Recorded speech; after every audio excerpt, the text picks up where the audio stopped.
Hello friends, welcome to my channel Network Kingdom.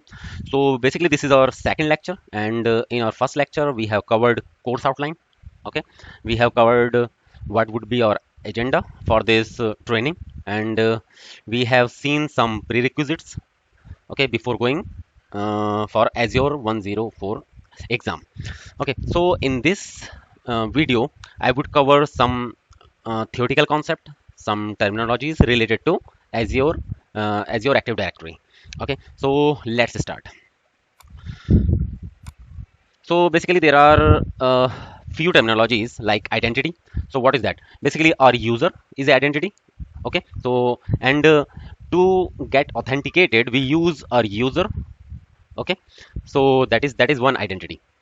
And if I talk about account, suppose I do have one user, so there should be some other informations associated with that user, like my name, my mobile number, my designation, okay, my department, like that. So all these things with my user or with my identity is known as account. Okay, and the third point is Azure tenant. So basically it is one dedicated instance. Okay, so when you sign up in Azure portal, so Microsoft automatically created one tenant for you. Okay, let me show you that on portal. See, it is my account, and if I click here, so you can see in front of directory, see there is one ID CAC65589. So basically this is not created by me. This is created by Microsoft only. Okay, so this is the tenant ID. Let's move back to our slide. And third one is Azure AD directory. It means Active Directory. Okay, so what is that? So each tenant would have a dedicated Azure AD directory, and it is also automatically created by Microsoft when you go for sign up. Let me show you that as well. So here you can see it is written default directory. Okay, so this is the directory, and my tenant is associated with this directory only. Or if I show you here, tenant properties, see, default directory. So I have not created this directory. It is automatically created by Microsoft, and this is my tenant ID. Okay, which I have showed you here as well. Okay, got it. So fourth one is user subscription. Okay, so what is that? So in Azure, all the services which you are using have some cost. Okay, and all the cost would be tied to your subscription only. Okay, so basically the subscription is related to costing part. Let me show you.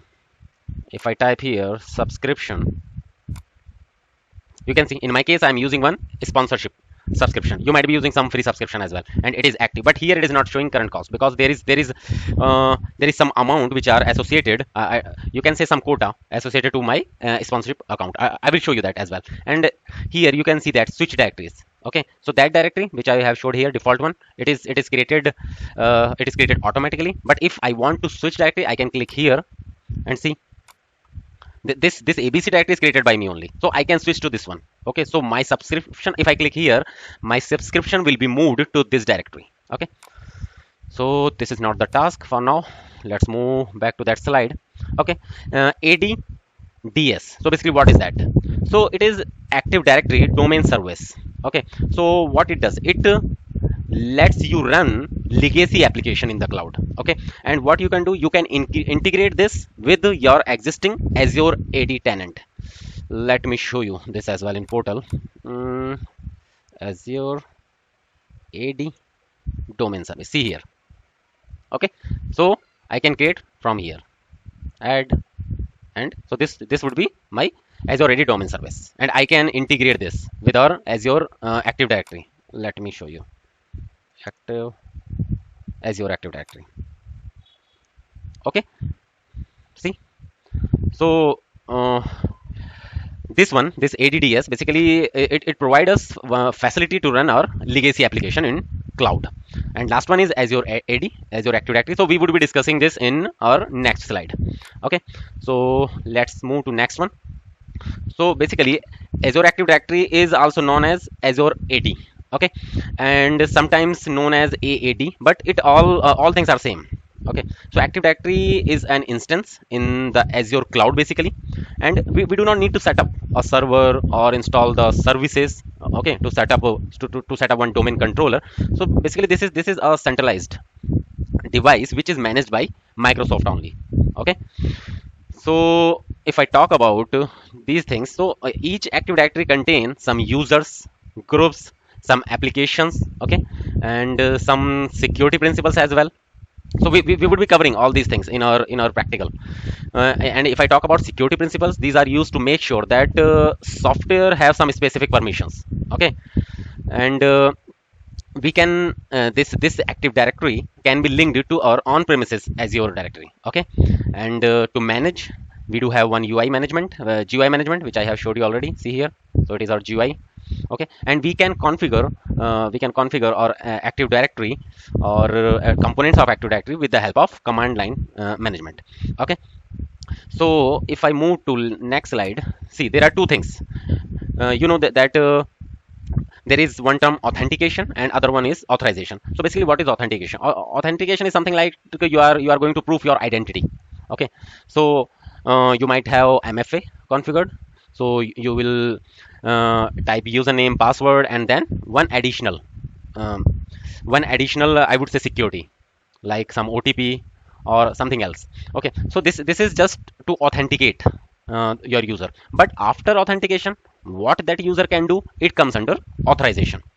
Okay, so basically in authorization we define if I get login. Okay, so what are the things I should do in the portal. So we will have to define all these things, and basically it is the part of identity and access management. Okay, so we would be covering all these things in our practical lab. Okay, so let's move to next slide. So this is related to Azure AD security. Okay, so let's start from RBAC roles. So rollback access control.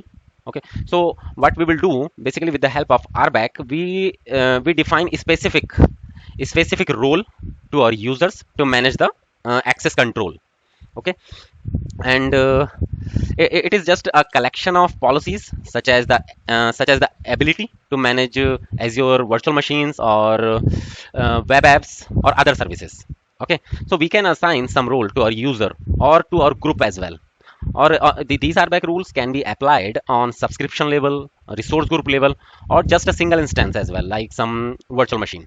Okay, now move to conditional access. So conditional access is also an important thing.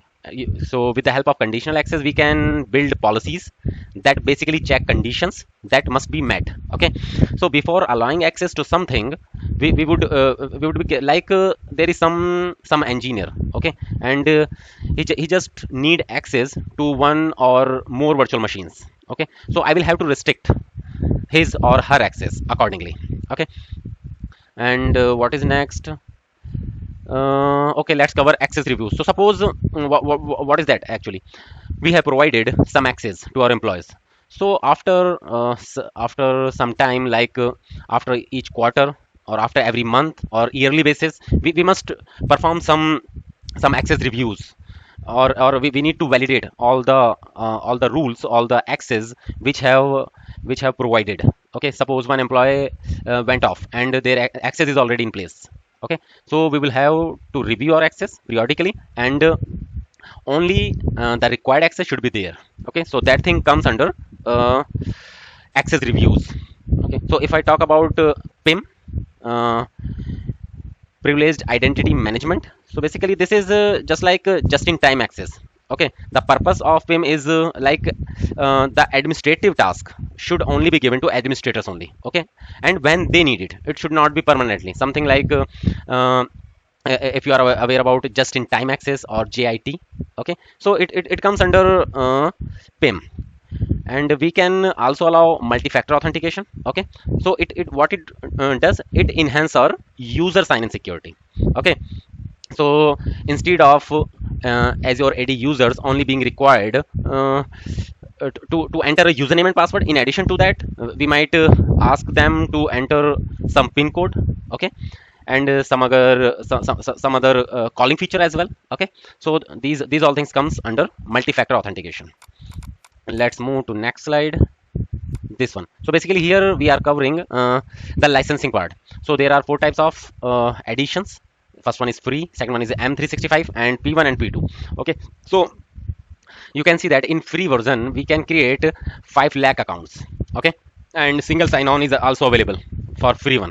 Okay, but if you are going to cover dynamic groups, you must have minimum premium P1. Okay, so we will see it when we would be covering that dynamic group practicals. Okay, let's move to next slide. So we have already covered what is ADDS. Now what is the difference between ADDS and Azure Active Directory? Okay, so basically in our legacy application, or I would say which are running in on-premises environment. Okay, there is no encryption by default. Okay, and we use LDAP for the query. For authentication and authorization we use Kerberos. Okay, and there is nothing like dynamic groups, nothing like third-party authentication. Okay, and in our on-premises network we do see hierarchical structure. What does it mean? Basically, if you create one root domain like abc.com, and further you will create some child domains like xyz, then your domain name would be xyz.abc.com. Okay, so it follows the hierarchy. But if I talk about Azure Active Directory, there is nothing like that. All the users would be in flat, and there is nothing like OUs, GPOs. Okay, and uh, in Azure Active Directory, we use REST APIs for the query purpose, and for the authentication, we use OpenID Connect, WS Federation as well, like Facebook, Google, and for the authorization, we use OAuth. So I believe this is enough for this lecture. So I would be covering the practical from next lecture. We'll see how we can create users, groups, bulk users, how can we invite our guest, something like that. Okay, so thank you for watching, and please subscribe this channel. Okay, so you would be getting all the upcoming videos. Thanks for watching.